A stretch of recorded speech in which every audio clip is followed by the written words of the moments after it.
이하경의 뉴욕 앤 서울로 시작합니다. MTN 이항영 전문위원 와 계십니다. 어서 오십시오.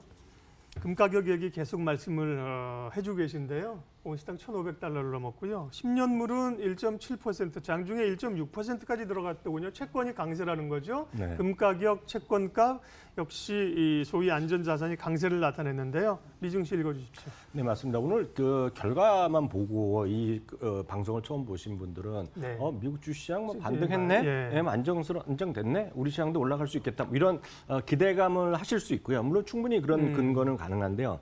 그 안에 이제 사실을 보면 오리가 물속에 있지만 그 밑에는 엄청 다리가 움직이지 않습니까? 그렇게 표현은 뭐 적절하지 않지만 그림만 보더라도 하루 종일 아래쪽 빨간색에 많이 있다가 막판에 거의 보합까지 왔습니다. 다우지수는 무려 500포인트가 넘게 오전에 하락했다가요, 막판에 회복했는데요. 그렇게 이제 주가가 내렸던 것은 바로 이제 금리가 내려가는 겁니다. 그것은 그만큼 채권 가격이 올라갔다는 얘기, 약간 어렵지만 그만큼 투자를 안 하니까 사람들이 보면 계속해서 안전한 쪽으로 지금 뭔가 지금 가려는 그런 심리가 있다는 것인데요. 구체적으로 보면 10년물 국채금리 보고 계신데요. 2016년 5월 이후 최저 수준까지 떨어졌고요. 특히 30년물은요, 오늘 2.12%까지 갔다 왔는데요. 조금만 더 내려가면 이게 2016년 사상 최저치 기록까지 좀 갱신할 가능성이 있습니다. 그만큼 지금 어떤 자금에 대한 어떤 그 경기에 대한 둔화에 대한 우려감이 커져 있다고 보셔야 되겠고요. 우선 독일도 한번 보여드리겠는데요. 독일 금리는 마이너스 0.6%, 마이너스 금리라는 건 저도 알고 있는데 마이너스 0.6%라는 수치는 저도 이렇게 감은 별로 없는데 이 수치가 마이너스 0.6. 그러니까 $10,000를 맡기면 한 얼마입니까? 60달러인가요? 16,600, 60달러 정도를 오히려 보관료를 내는 그런 개념이죠. 그럼에도 불구하고 채권의 사람들은 뭔가 딴 거 하느니 은행에서 내 돈 좀 잘 간수해 주면 좋겠다, 이런 의미가 되겠는데요. 네. 이게 보면 연중이 아니라 사상 최저 수준까지 떨어진 거고요. 어제 하루 동안에요, 뉴질랜드는 50bp, 그러니까 0.50% 금리를 기준 금리를 내렸고요. 인도는 35bp를 내렸고요. 태국은 25bp를 내렸습니다. 그러니까 이제 트럼프 대통령도 우리도 빨리 내려야 된다 얘기를 트윗에서 날렸는데요. 참고적으로 지금 독일이 앞서 마이너스 0.6 포함해서요, 전 세계 마이너스 금리의 국채 규모가 15조 달러 됩니다. 그러니까 15조 달러, 이게 계산도 지금 안 되는 돈이거든요. 엄청난 돈. 1,500조 이상이니까 뭐 그 일경 5천, 이거 가격도 잘 안 나오거든요. 엄청난 돈이 지금 마이너스 금리 쪽에 가 있다는 것인데요. 이것은 그만큼 안전자산에 대한 선호도가 높다는 것이 되겠고, 앞서 잠시 언급하셨지만 금값이 2%나 급등하면서요, 1,500달러까지 올라갔습니다. 반대로 금리가 이렇게 내려가면 손해보는 쪽이 있죠. 오늘 앞서 막판에 이제 플러스가 났고 보합 수준 났지만 오늘 섹터별로 보면은요, 금융주는 1.33%는 오늘 하락했고요. 여전히 금리가 이렇게 내려가면 어찌됐건 배당을 받는 그런 대표적인 것이 부동산 리츠라고 말씀드렸는데 오늘도 0.93%가 올라갑니다. 이게 정확하게 지금 시장을 그대로 세상의 흐름과 반영이 되고 있다라고 이해하시면 되겠네요. 연초에 그 안전자산과 위험자산에 대해서 제가 이제 둘이 함께 갈 수는 없다. 결국은 이 승패가 날 것이라고 하는데 위험자산이 주식 쪽이 좋아 보였거든요. 지금 또 역전됐습니다. 완전히 이제 안전자산이 더 강하고 금은 연초로 이제 연초 대비 계산하면 18%나 올랐습니다. 그럼 지금이라도 안전자산의 일정 부분의 비중을 가져가거나 비중을 확대해야 됩니까? 이것부터 말씀드리겠습니다. 네. 앞서 말씀드렸다시피 전 세계 15조 달러나 지금 마이너스 금리에 가 있다는 거죠. 네. 그게 정말 심각한 상황이라는 걸 얘기하는데요. 당연히 그러니까 말씀하셨지만 금에 대한 선호도는 높아질 수밖에 없겠고요. 그런 것 관점에서 국내 해외에서 좀 여러분들이 좀 대안이 될 수 있는 것들 제가 간단히 오늘 설명드리겠습니다. 제가 워낙 복잡하지고 이런 것들이 하나하나 수수료, 거래 비용, 그리고 매도했을 때 양도 차익, 그리고 종합 과세 이런 것들이 다 다르기 때문에 자세한 것들은 여러분들이 반드시 거래하시는 PB분과 상의하셔야 되겠는데요. 일단 여러 번 말씀드렸다시피 금 선물 ETF가 여러분들이 9시부터 매매하실 수 있고요. KLX라는 곳이 있죠. 우리나라 또 금 거래를 직접 하실 수 있습니다. 금 선물 거래가 또 가능하겠고요. 금 통장, 여러분들 몇몇 은행 가면 금 통장을 직접 발행할 수 있겠고요. 골드바가 있습니다. 골드바는 은행이라든가 요즘 보면 홈쇼핑에서도 간혹 하죠. 그리고 여러분 하시는 금은방에서도 하고 있고요. 또 하나 이제 금 관련주가 있는데요. 금 관련주는 여러분 누구나 웬만하면 다 아시는 고리아연인데요. 최근 1년 동안에 제가 수익률을 딱 보여드리겠습니다. 최근 네. 1년이라고 말씀드립니다. 금이요. 최근 1년 동안 17.6% 올라갔습니다. 금이요.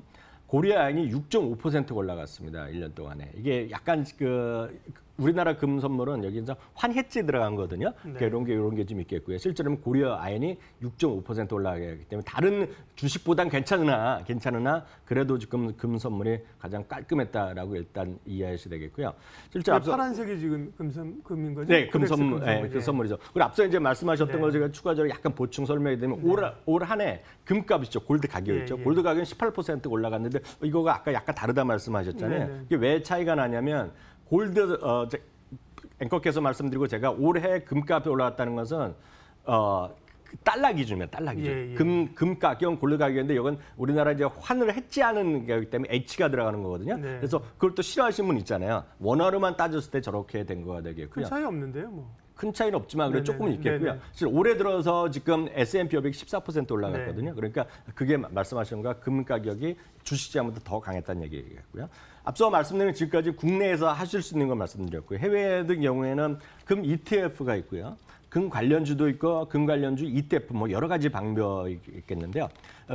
상대적으로 보면 한쪽에서 이제 여러 가지 금 방법이 있겠고요. 또 하나는 이제 배당주입니다. 배당주. 배당은 어느 나라나 금리가 내려가면 배당에 대한 관심이 높아질 수밖에 없겠는데요. 저는 국내는 개별 배당주 투자보다는 국내외 고배당 펀드라든가요. 고배당 ETF에 대한 관심이 필요하겠고요. 국내에서 굳이 이제 배당주에 대한 장기적인 관심을 있으시다 그러면 몇 가지 제가 간혹 말씀드리는 예를 들어서 SOE라든가요, 그 SK텔레콤, 한국셰일제고 이런 것들이 전통적으로 고배당입니다. 그래서 그런 쪽 그리고 엊그저께 말씀드렸던 맥쿼리 인프라 같은 거가 해당이 되겠고요. 해외까지 하신다 그러면 배당 ETF로 블랙락에서 하는 세계 최대의 배당 ETF가 바로 DVY라는 게 있습니다. 주가를 보면 최근에 보면 그렇게 고점에서 많이 올라가진 않았는데 이게 연평균 분배금을 또 3.34% 주니까 좀 조금만 여러분 찾아보시면 이렇게 어려운 시장에서도 대안이 될 만한 것은 여러분들의 노력에 따라서 분명히 있다라고 말씀드립니다. 예. 특징주 크로스 체크해 주세요. 네. 이름은 아마 제가 회사 이름을 말씀드리면 그거 잘 처음 들어보신 분이 대부분일 텐데요. 네. 이름은 레스토랑 브랜드라는 저도 것입니다. 처음 들어봤는데요. 네, 그러니까 이름은 영어는 쉽죠. 레스토랑이랑 브랜드랑 합친 말인데요. 네. 이 회사가 갖고 있는 아래 자회사 있는 걸 보면 여러분들이 세 개 중에 두 개나 아십니다. 버거킹 모르신 분이 없잖아요. 네. 버거킹은 이 회사가 파파이스. 갖고 있고 파파이스가 요즘은 적지만 파파이스는 여전히 파파이스. 팀호튼까지. KFC가 있고요. 네. 팀호튼은 어떤 회사냐면 캐나다판 스타벅스라고 보시면 네. 됩니다. 그리고 그게 이제 버거킹이랑 인수하게 되면서 요즘은 미국에서도 캐나다 국경 있는 주에 가면 이게 많이 들어서 있거든요. 어찌됐건 스타벅스 같은 거라고 이해하시면 되겠는데 이게 보면 누구나 다 뭐 비싸서 못 사는 게 아니라 누구나 다 가는 기업들이 되겠는데요. 제가 늘 말씀드리지만 주가 자체보다는 그 회사의 이익의 전망치가 올라가는지 매출 전망치가 올라가는지 보여드렸는데요. 위에 있는 것이 2020년에 이익의 전망치가 올라가는 모습 보여드리겠고요. 그 다음 그림은 매출의 전망치가 또 조금씩 올라가는 모습을 보여드릴 텐데요. 바로 이런 것들입니다. 어찌됐건 주가가 중요한 것이 아니라 주가를 보면 여러분들 어떤 것도 매매를 못하고 올라가는 걸 못 사고 주가를 보면 떨어지는 걸 사게 되는 것이 인지상정인데요. 실제로 보면 이거는 이제 매출의 전망인데요. 매출 전망치인데요. 이게 꾸준하게 올라가고 있는데요. 그 다음 그림 보시면 한마디로 설명드릴 수 있는 거죠. 오늘 현재 사상 최고가를 기록하고 있습니다. 오늘 현재. 네. 네. 오늘 현재 다시 한번 사상 최고가 하고 있고요.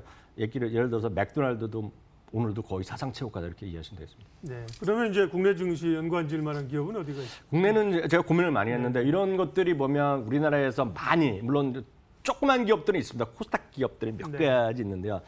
좀 워낙 변동성이 심하고요. 이런 브랜드를 많이 갖고 있는 것은 우리나라 그룹이 두 개 있죠. CJ그룹과 신세계 그룹인데요.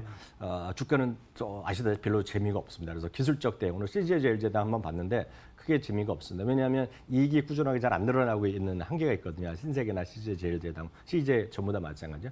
기술적 대응이 불가피하다 이렇게 말씀드리고 싶네요. 네. 뉴욕앤서울 이양영 전문위원 오늘도 함께했습니다. 고맙습니다.